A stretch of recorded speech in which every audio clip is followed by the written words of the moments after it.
Remember that time the guy that got swindled got some revenge on the guy that swindled him? We're going to be talking about that today from Genesis chapter 30.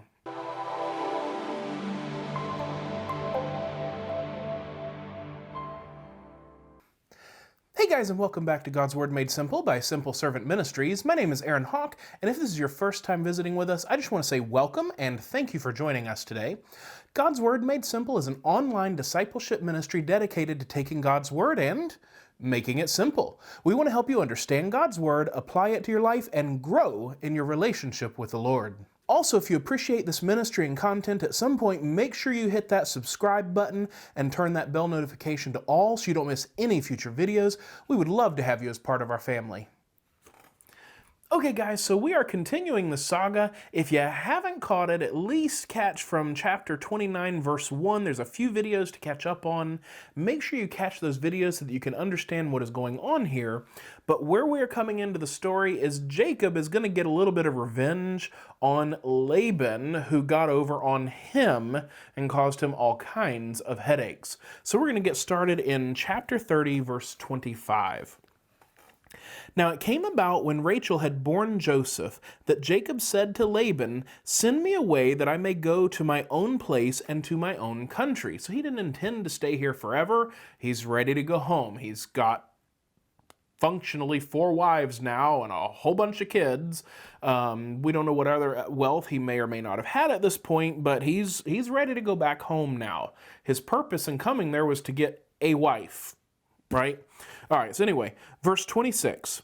"Give me my wives and my children for whom I have served you, and let me depart.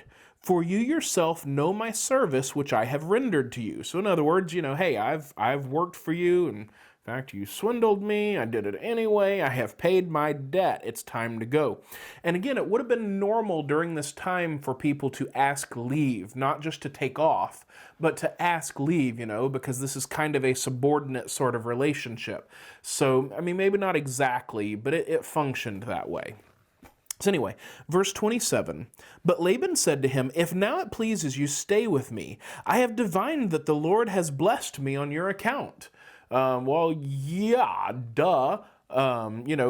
Again, God had already told Jacob he's going to bless him, and it really had nothing to do with Jacob. So, yeah, it doesn't take a genius to figure that out. And we're going to see this more here in a few minutes.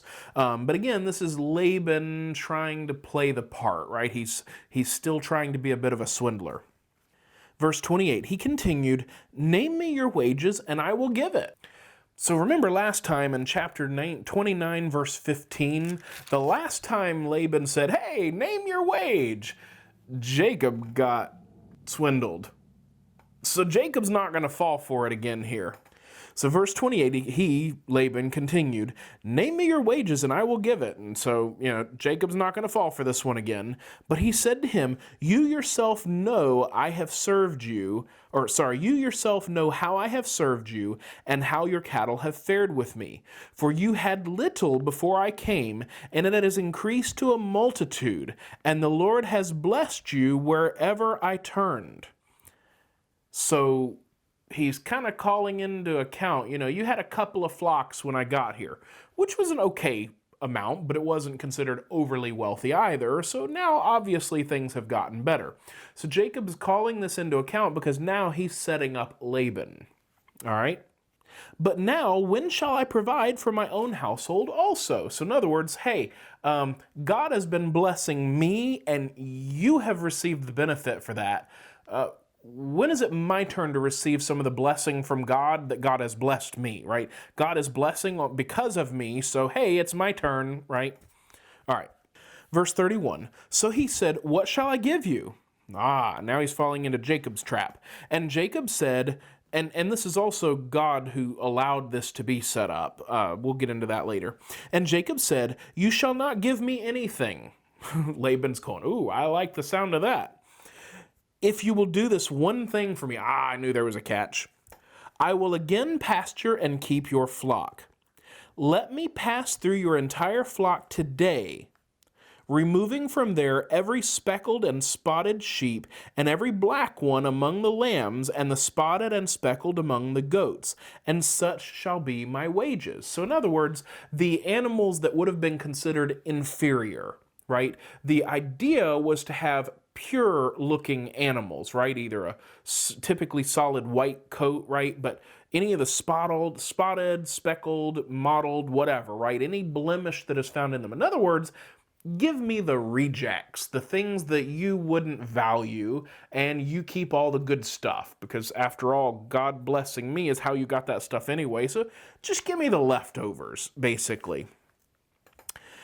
So my honesty, verse 33, so my honesty will answer for me later. See, it's almost as if he knows Laban. See, Laban's not going to stick to the deal, so he had to have some, pardon the pun, black and white. Okay, I'll go home now. He had to have some black and white, hard and fast way for Laban not to be able to swindle him later. So Jacob is being quite smart here. So my honesty will answer for me later, when you come concerning my wages. Everyone that is not speckled and spotted among the goats and black among the lambs, if found with me, will be considered stolen, which, by the way, would have been penalty of death, up to penalty of death for that. Laban said, good, let it be according to your will. Laban's going, man, I got out of that one easy. This guy's a dupe, right? Well, not exactly. He learned last time. He was love-struck last time, and it has cost him no end of pain at this point. So he's going to come up on this one. Verse 35, so he removed on that day the striped and spotted male goats and all the speckled and spotted female goats, every one with white in it, and all the black ones among the sheep, and gave them into the care of his sons. Verse 36, and he put a distance of 3 days' journey between himself and Jacob fed the rest of Laban's flocks.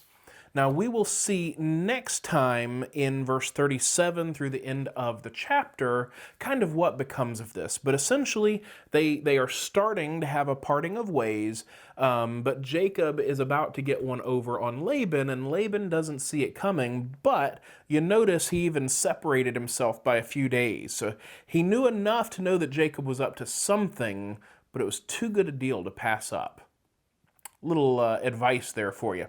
All right, guys, so if you don't want to miss the rest of this story, make sure that you hit that like, subscribe, turn that bell notification to all so you don't miss any future videos.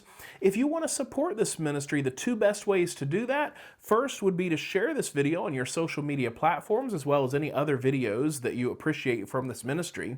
The other way is we are still doing our Giving Tuesday fundraiser, and you can catch the video here that talks about that fundraiser. We need 25 people at $20 a month to help us level up this ministry and get to that next level so that we can do more with what we have.